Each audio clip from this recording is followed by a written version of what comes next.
Olá turma, tudo bem com vocês? Sejam bem-vindos a mais uma aula de física. E hoje vamos resolver os exercícios do PET 3, semana 1. Eu deixei um vídeo de introdução que mostra um experimento realizado por Joule, em 1843. E nesse experimento ele encontrou o equivalente mecânico, da caloria.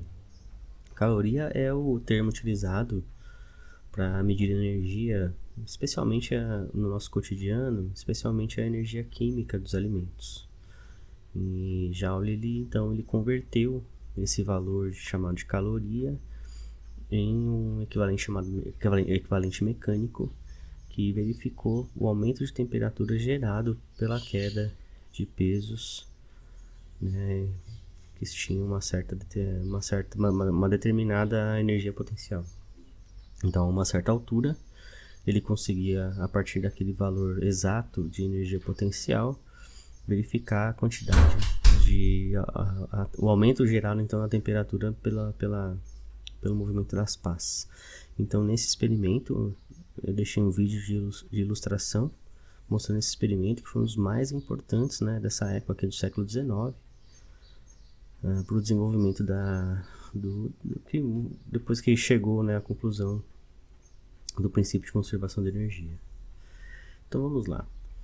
Primeiro exercício. No famoso experimento de Joule de 1843, as pás eram movimentadas por pesos que caíam de uma certa altura. Sobre esse experimento, assinale a alternativa correta. Letra A. Os pesos forneciam energia potencial às pás. Então veja aqui, o peso estava a uma certa altura, mas essa altura que tem ali implícita nela uma energia potencial era convertida em energia cinética, tá? Então as pás giravam, então aí a gente está falando de movimento. Então não eram os pesos que forneciam energia potencial às pás, tá? Havia uma conversão de energia, de potencial para cinética. B. A energia potencial gravitacional é transformada em energia térmica no fim das contas, sim. Tá? Vamos ver as outras alternativas. C. À medida que os pesos caem, a energia térmica decai, segundo a lei do inverso do quadrado da altura. Pelo contrário, na medida que os pesos estavam caindo, a energia estava aumentando, a energia térmica. D. A energia potencial gravitacional gera um movimento de força nas moléculas de água. E letra E, a energia rotacional é sempre igual à energia cinética do movimento. Então, na letra D e E, não tem nada a ver com a história. Então, a correta mesmo é a energia B, a letra B. A energia potencial gravitacional é transformada em energia térmica. Então, no fim, no meio ele tem a energia cinética, mas no fim do processo, é isso que o Joule, a ideia do Joule foi justamente fazer com que isso acontecesse, que a energia potencial gravitacional dos pesos fosse totalmente convertida em energia térmica, verificada pelo aumento da temperatura da água. 2.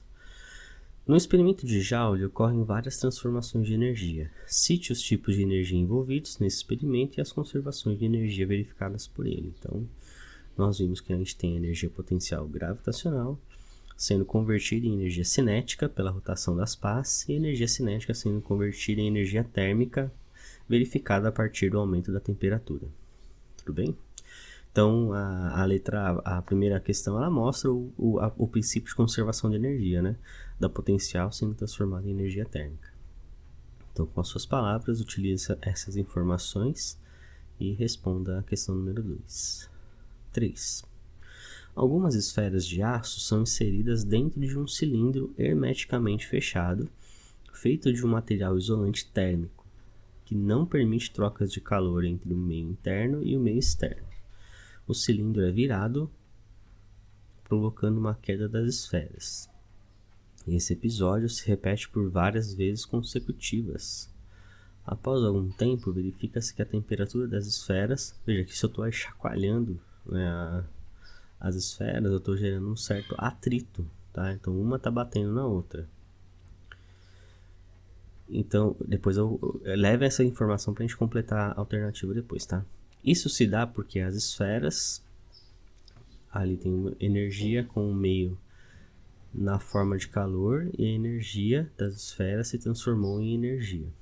Assinale a alternativa que completa corretamente a afirmativa acima. Então veja que se eu estou girando, elas ganham energia potencial e automaticamente elas caem, se transformando então em energia cinética, tá? Isso tudo é o que a gente chama de energia mecânica. Então vamos ver as alternativas só. Primeiro, a temperatura, né?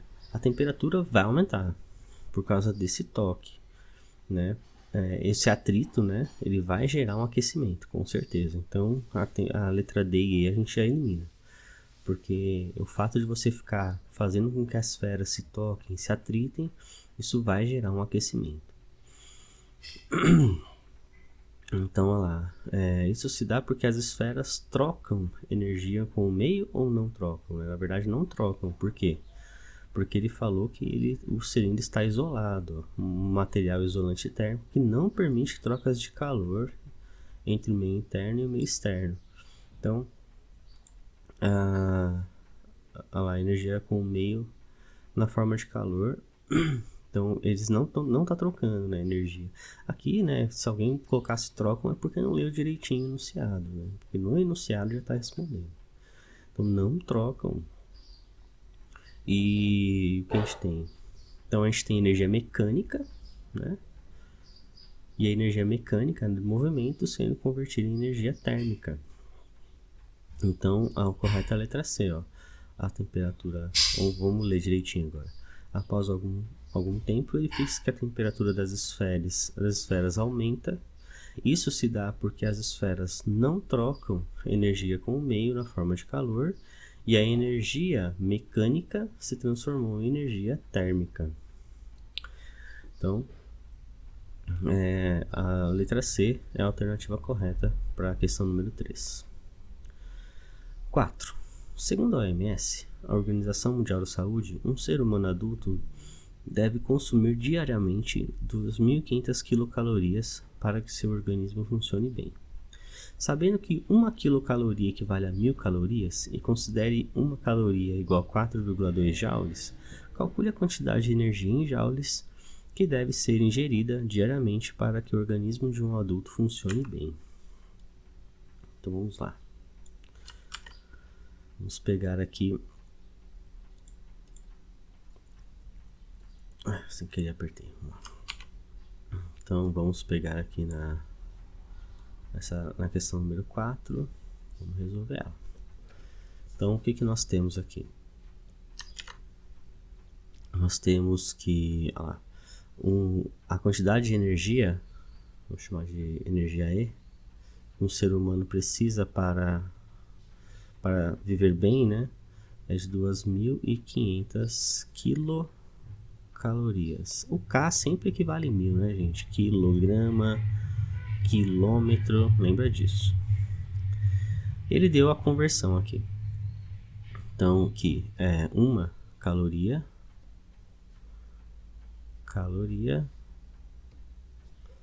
Deixa eu pegar um pincel mais fininho aqui. 1 caloria igual a 4,2 joules. 4,2 joules. Ótimo. 1 caloria igual a 4,2 joules. Quantas calorias nós temos aqui? Nós temos então duas. Eita! Ou é muito grosso ou é muito fino? Vou pegar aqui, vamos lá. Então nós temos que 2.500 vezes 1.000, né? Então nós temos 2.500.000 calorias equivale a X, enquanto 1 caloria equivale a 4,2 joules. Só multiplicar, né? X igual 2.500.000 vezes 4,2. Quanto que dá isso aí? 1.500.000 vezes 4,2. 10.500.000 calorias. 10.500.000 joules, na verdade.